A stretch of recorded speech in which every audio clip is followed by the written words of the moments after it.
इराणला 4 तासांमध्ये बेचिराख करण्याच्या Donald Trump यांच्या इशाऱ्यानंतर अमेरिकेचं आण्विक युद्धासाठी वापरलं जाणारं विमान हे आकाशामध्ये झेपावलंय। ड्यूम्सडे प्लेन नावानं ओळखल्या जाणाऱ्या विमानाच्या नेब्रास्का हवाई तळावरती घिरट्या सुरू असल्याचं दिसून आलंय। हा तळ अमेरिकेच्या ओमाहा राज्यामध्ये आहे। अणुयुद्धावेळी विशेष कमांड आणि कंट्रोलसाठी या विमानाचा वापर होतो। हे बोईंग कंपनीनं तयार केलेलं E-48B नाईट वॉच जातीचं विशेष विमान आहे।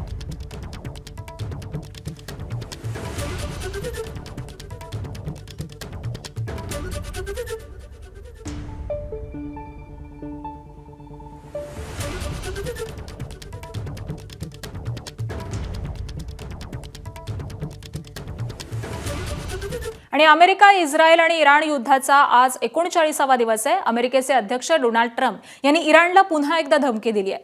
अमेरिकेने ठरवलं तर इराणला एका रात्रीमध्ये नष्ट करू शकतो आणि ही कारवाई आज रात्री सुद्धा होऊ शकते। हे युद्ध सध्या अमेरिकेच्या इच्छेनुसार लढलं जात आहे आणि अमेरिकेकडे कमी वेळामध्ये मोठं नुकसान करण्याची शक्ती आहे असं ट्रम्प म्हणाले। ट्रम्प यांनी अमेरिकन सैन्याचं देखील कौतुक केलंय। मात्र आता ट्रम्प यांच्या इशाऱ्यानंतर इराण काय उत्तर देतं हे पाहावं लागेल।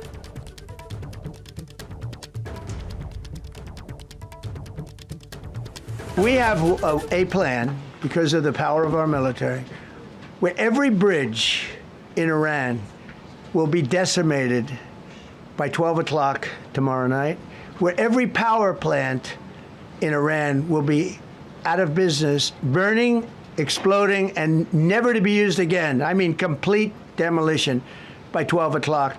And it'll happen over a period of 4 hours if we wanted to. I believe the Middle East, but the biggest bridge in Iran. And within 10 minutes after I gave that order, that bridge was over. So do I want to do that? No. Do I want to destroy their infrastructure? No. It will take them 100 years to rebuild. आणि Donald Trump यांनी इराणला दिलेल्या धमकीबाबत निवृत्त lieutenant colonel Satish Dhage यांनी नेमकी काय प्रतिक्रिया दिली आहे पाहूयात।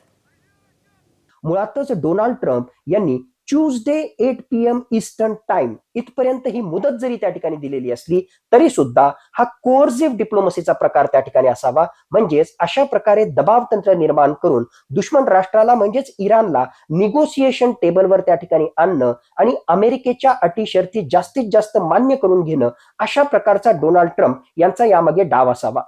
JD व्हॅन्स असो किंवा स्टीव्ह विटकॉफ हे बॅक चॅनल डिप्लोमसीच्या माध्यमातून जोरदारपणे चर्चा त्या ठिकाणी करतायत आणि अशी अपेक्षा आहे की एका बाजूला अमेरिकेनं 15 पॉइंट डील दिलेलं आहे तर दुसऱ्या बाजूला इराण सुद्धा आता प्रत्यक्षपणे चर्चेमध्ये आपल्या मागण्या त्या ठिकाणी ठेवतोय आणि त्या अनुषंगानं इराणनं 10 पॉइंट डील दिलेलं आहे।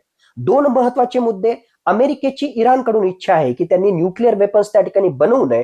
खरं म्हटलं तर या युद्धाच्या आधीच जिनिव्हा टॉक मध्येच एक प्रकारे इराणनं मान्य केलं होतं की आम्ही अण्वस्त्र बनवण्याचा कुठलाही प्लॅन त्या ठिकाणी करत नाहीये।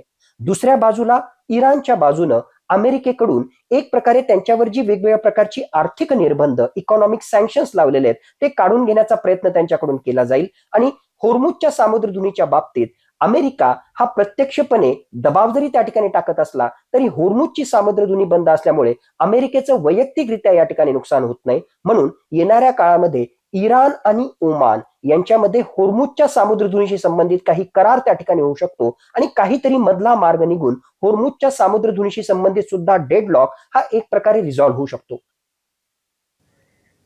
अमेरिकेच्या धमक्यांना आमच्या इथली लहान मुलं सुद्धा घाबरत नाहीत। डोनाल्ड ट्रम्प यांच्या इशाऱ्याची इराणकडून खिल्ली उडवण्यात आली आहे। आज रात्रीची प्रतीक्षा असल्याचं देखील आव्हान हे इराणकडून देण्यात आलंय।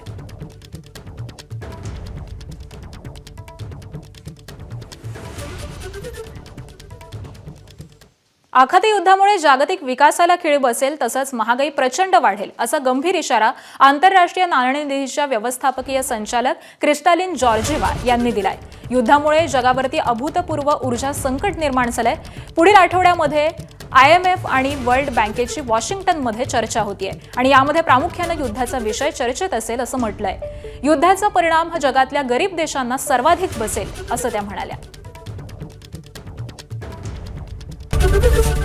ABP माझा, उघडा डोळे बघा नीट।